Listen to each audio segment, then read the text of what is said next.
Assalamualaikum warahmatullahi wabarakatuh. Perkenalkan, nama saya Nadia Syaputri dari 10 MPLB 1 nomor presensi 23. Saya akan menjelaskan tentang berpikir komputasional. Yang saya jelaskan yaitu A. Pola pikir, B. Pertanyaan dan logika proposisi, C. Logika matematika, D. Metode penalaran. A. Pola pikir. 1. Konsep, ide, atau gagasan. Ide atau gagasan yang dihasilkan dari proses berpikir secara matang disebut penalaran. Penalaran dapat memberikan solusi alternatif yang lebih matang. Manfaatnya yaitu 1. Dapat menjadi solusi alternatif pemecahan masalah. 2. Mendorong lahirnya inovasi-inovasi baru. 3. Melahirkan konsep dan dinamika baru dalam hal teknologi, pengetahuan, dan keterampilan. 4. Membuat terobosan baru yang membantu masyarakat. 2. Teknik memetakan ide. Tahapan untuk mengategorikan, menjabarkan, dan menggambarkan ide dalam sebuah sistem pemetaan dapat mengacu pada beberapa tahapan berikut. A. Menentukan pokok permasalahan yang akan dijadikan tema dan ide utama. B. Menjelaskan komponen mendukungnya, yaitu dengan menuliskan subtema yang akan dijadikan elemen dan penjelasannya. C. Kembangnya lagi dengan sub-sub item yang mungkin muncul sehingga lebih lengkap dan detail. D. Rangkaian ide utama dan subtema harus saling terhubung secara logika dan mewakili proses berpikirnya yang divisualisikan. 3. Konsep logaritma. Proses logika yang dinyatakan secara sistematis, rasional, dan logis merupakan karakter utama dari algoritma yang tentunya sangat dipengaruhi oleh penalaran pembuatnya. Logaritma merupakan serangkaian proses atau aturan yang disusun dan diurutkan secara sistematis dan logis untuk menyelesaikan permasalahan. Mari kita lanjut ke pembahasan kedua, yaitu B. Pertanyaan dan logika proposisi. 1. Definisi proposal. Dalam pembelajaran logika, logika proposisi dapat diidentifikasi berdasarkan 4 elemen. A. Subjek merupakan konsep yang menjadi aktor utama dalam pernyataan, meliputi benda, orang, objek, tempat, kejadian, peralatan, dan lainnya. B. Predikat adalah istilah, perlakuan atau tindakan yang dilakukan atau dikenakan pada subjek. C. Kopula merupakan kata kerja atau verba yang menjadi penghubung antara subjek dan predikat dalam sebuah pertanyaan. D. Kuantor merupakan pertanyaan yang penulisnya disesuaikan dengan kebutuhan mengubah frase pernyataan umum menjadi tertutup dalam rangka mempertegas makna yang disampaikan. 2. Aspek penggunaan dalam proposisi. A. Konsep bentuk. 1. Proposisi tunggal. Proposisi tunggal adalah kalimat majemuk. 2. Proposisi majemuk memiliki 2 predikat dalam penulisnya. B. Aspek sifat. 1. Kategori nilai pembenaran atau penolakan secara mutlak. 2. Kondisi. A. Hipotesis dinyatakan kebenarannya jika memenuhi syarat. B. Disjuktif, yaitu nilai kebenaran yang diperoleh berdasarkan pemilihan tertentu. C. Aspek luas. 1. Universal. 2. Partikular. 3. Singular. D. Aspek kualitas dan kuantitas. 1.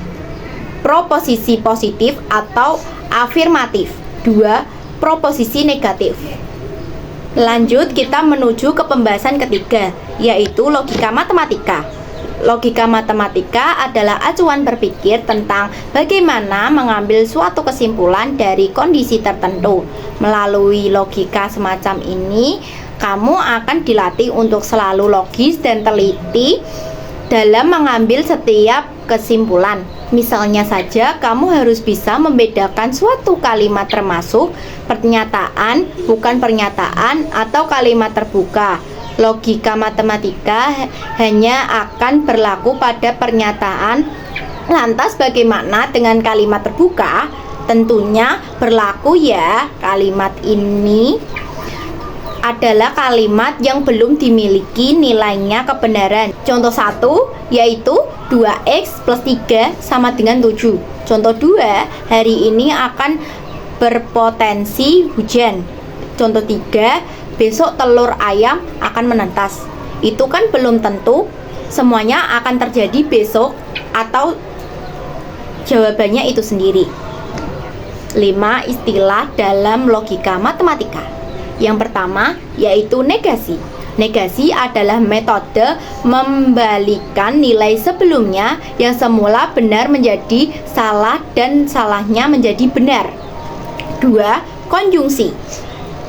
Konjungsi adalah teknik penggabungan beberapa pertanyaan yang kemudian dikenal dengan istilah pertanyaan majemuk. 3. Disjungsi. Teknik perbedaan antara dua pertanyaan yang dihubungkan dengan kata atau.